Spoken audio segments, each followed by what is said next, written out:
80% of the people in our ecosystem are anonymous and they don't use their real names. I'm just the podcast guy. Yeah, I don't, I'm the Discord mod and also so how do you build a resume if you don't want to use an email? The thing that's important is how are we going to add value for Curve? How are we going to grow DeFi? How are we going to grow ETH? I think each cycle just brings in so much of different flavors, right?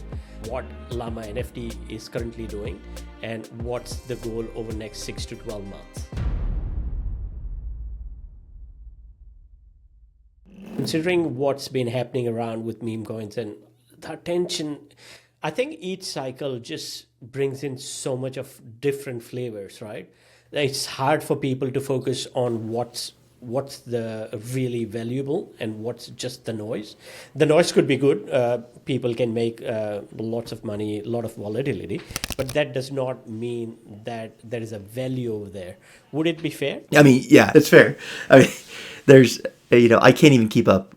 There's a lot of people that are in the Curve ecosystem that are, the higher ups, the people that we value their opinions, and they just think that there's no value in the shit coins at all. Like there's not, other than the gambling aspect, right? There's not any skill, but I guess if you catch something right, or you have a bot that buys something quick and on a tweet, then there's some sort of an edge, but there's not really, it's so disconnected from what we do that it's not even like, other than just talking about it for fun, there's not really any connection for us. We're still, we're focused on all the stuff that Curve is shipping, like Llama Lend and soft liquidations, and rolling out Curve across multiple networks, and the growth of Curve USD. So we have a lot of things on our plate, and I'll get to those whenever you want me to talk about the concept of what our job is and what we're doing. Well, actually, that makes a perfect because we are already halfway through.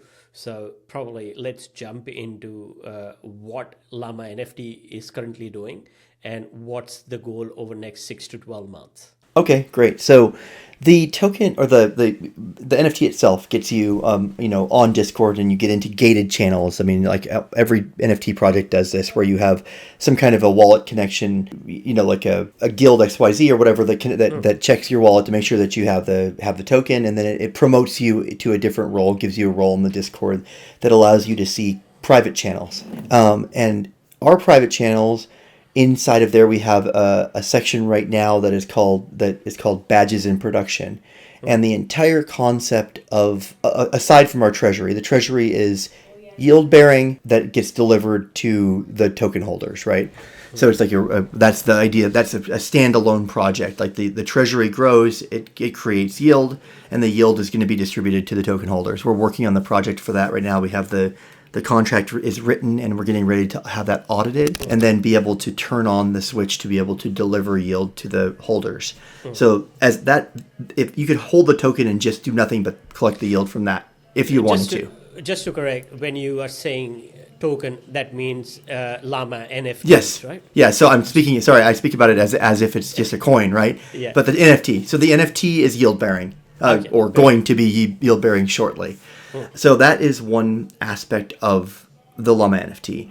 The other aspect of it is the ethos of the entire project, which is a way to have anons be able to have an on-chain reputation and history that they can continue to get jobs for or produce content for, or it's a way to build your personal anonymous on-chain reputation that will be tied to your Llama NFT. So this is a really good point. Sorry, I want you to explain what an anon means and how do we come to that acronym. I know it, but for our viewers, if you could highlight it. So a lot, 75%, 80% of the people in our ecosystem are anonymous and they don't use their real names. So it's hard for somebody who doesn't have their name on a LinkedIn profile to be able to go out and get a job making smart contracts for a protocol, any protocol. It's also hard for someone to get paid that doesn't have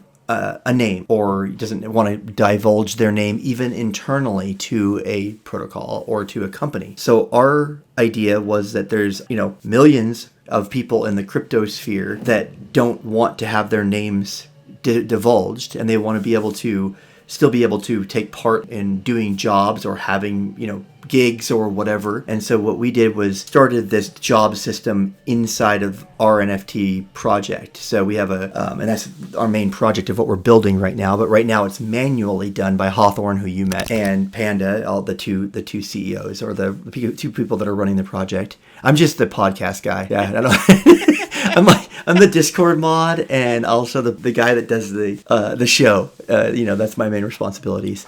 I'm also sorry.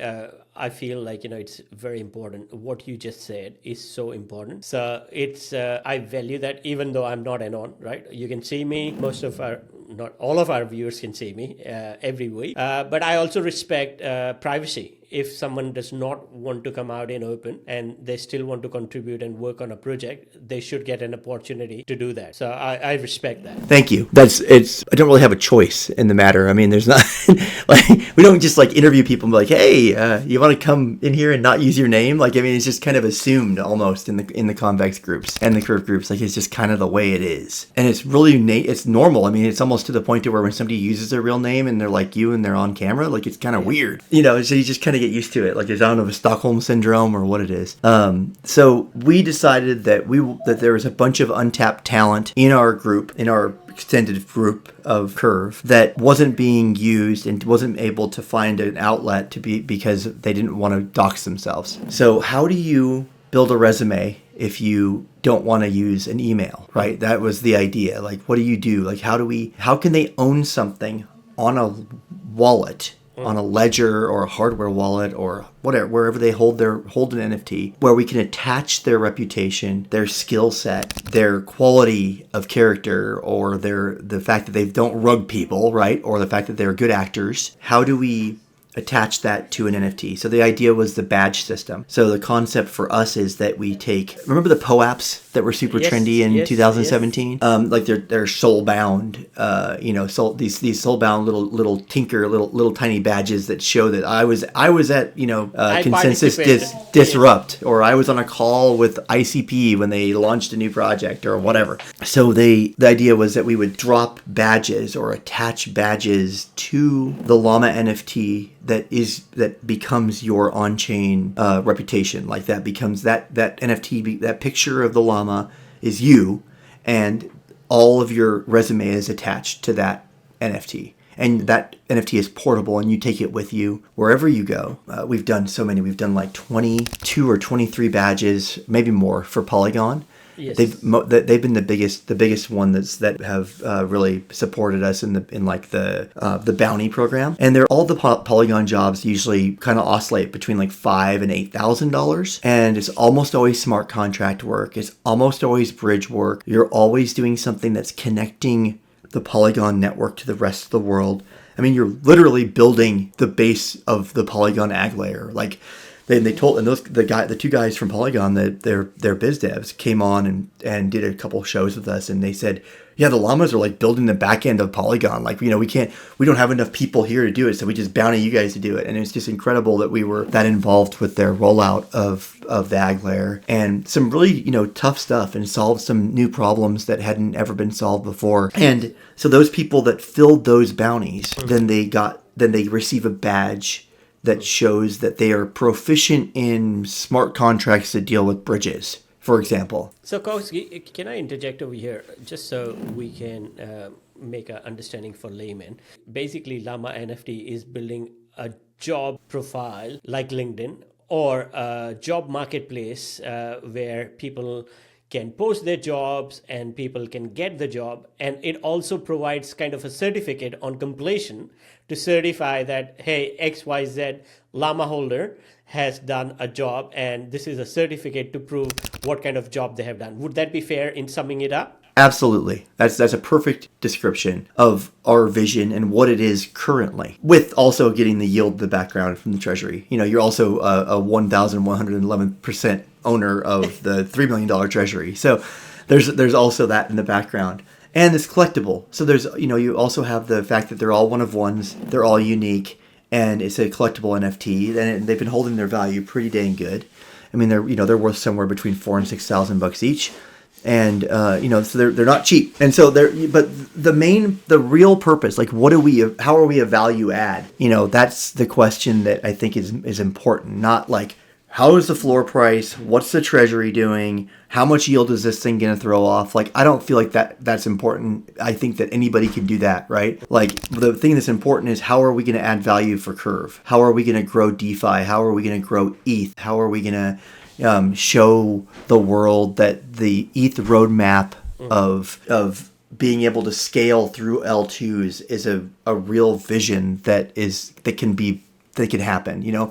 Like big problems. I want to think, like, how can our group of 1,000 or whatever 569 holders, how can we help have the next bull wave happen and bring on board, a billion crypto users. I mean, that's like always the dream, right? For every protocol, they always want to onboard a billion.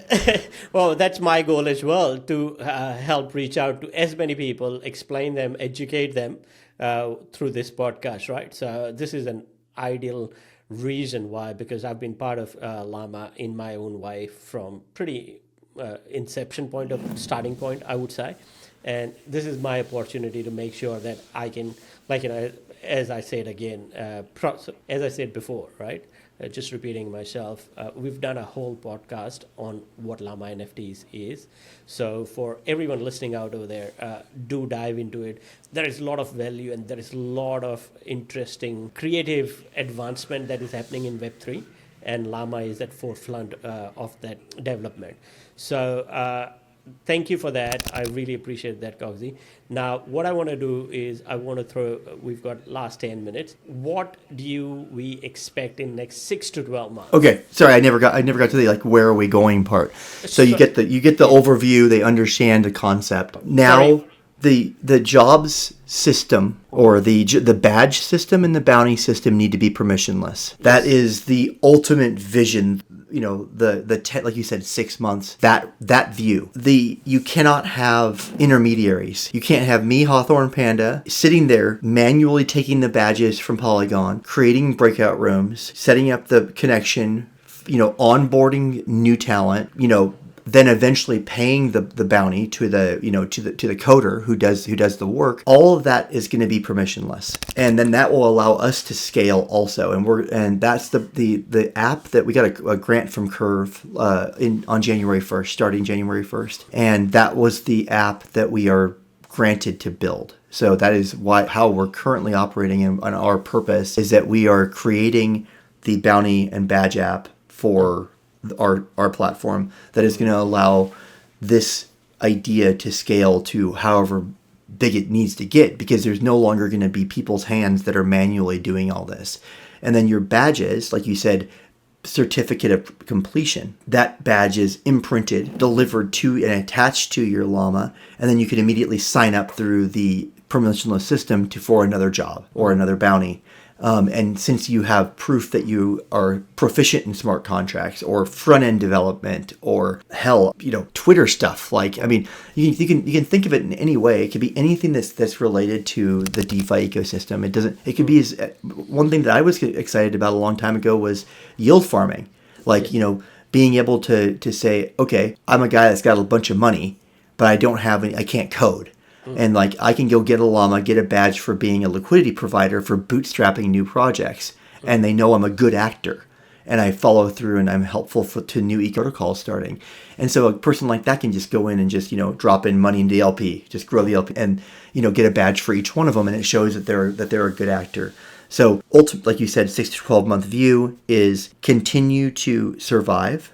The hard one, survive in crypto for the next 6 months. And then, obviously it's going to be May 1st, so we're almost coming up on halfway through the year next month, and then deliver the app what we're actually building currently, which is the permissionless job app. Kind of a big vision. Sorry, I got to cram all that in 6 months. No, it is commendable. My bad, Cogsy. I'll be honest in owning up. Over last... Actually, from January this year, right? I've been so focused with this podcast, right? I have not been actively able to keep up with llamas as much as I did last year. And like, what you just told, the whole app and all that's happening within the Llama's NFT is news to me as well. And it's amazing to see a permissionless app, which is going to be like a job board and where people can participate and do work and get paid for it as anons. And also, not to forget, like, build your online Web3 reputation. Right, so that's fantastic. I mean, I think that once we get done with it, I'll never have to write a resume. There's people hate writing resumes. I mean, why? You want a resume, and the cool thing about this is you turn around and you say, "Oh, here's my resume," and you have 17 badges saying that I have done every smart contract bridge known to man across the entire EVM, or hold the whole ETH network, or even bigger if you start talking about going into Bitcoin, which is Curve is starting to expand into some Bitcoin stuff. There's so many things so many problems that we could solve, and be able to have it be like inside of our organization, and for them to be able to say, I did that first, and have that badge. And it's also kind of like bragging rights, right? Which Yes. NFT people love bragging rights. Like, I got a cool NFT and I got 25 badges. So, how about that? I don't know if I can qualify. I can't code. I'm not a programmer. So I don't know if I can get a badge, but anything to do with media, anything to do with education, marketing, maybe I may be able to participate. We've had a lot of testnet badges, which I participated in those myself. I mean, I'm not a coder, and I was able to go, get on the Sepolia testnet, like get the ETH from the faucet, or get somebody to send me some ETH, and then like go test new projects as they were in development. And then it was kind of like a double whammy on those, where we were able to get the badge for the completion of the bounty, a little bit of money, whatever, it wasn't very much. And then you also were farming their airdrop, right? Like you were doing something that they were going to record that you were helpful at the beginning in farming an airdrop. And we have several of those open right now. There's a lot of open stuff that we have going on that people are able to try out. Like the Curvance testnet is open to be able to be tried, and we have a bunch of partner projects that are launching. There's a lot of things happening right now, even though we feel like we're still kind of in the bear. In the Curve world, but there's a lot happening and a lot of projects launching. So there's a lot of excitement, and we definitely need more people, and we need more coders. On that note, I'm going to ask you one more question. So llamas are also helping new projects to get started. Would that be right? Yes, a lot. We've been approached by a lot of and it's almost always people that we know from the Curve ecosystem that come to us and ask us to advise. There's been some advising that just popped into my head just now. Like you saying that made me think, what about an advisor badge? Like we've never done that. Like where we've had like somebody be onboarded to a team as in an advisory role, and they could show that they are good in that section. That'd be a kind of a cool idea for a badge. But yeah, so internally and even inside of our group, holders have been able to get involved in brand new projects. We've had some seed round opportunity. I think we're on this third one right now, and the first one was a home run was Frock, and it was a Frock.ai, which is and the llamas.io is the website, by the way. Sorry, I never mentioned that one time. But Frock.ai is a AI chatbot type program that runs on Discord and Twitter, and is like a Web3 specific, crypto specific helper for Discord.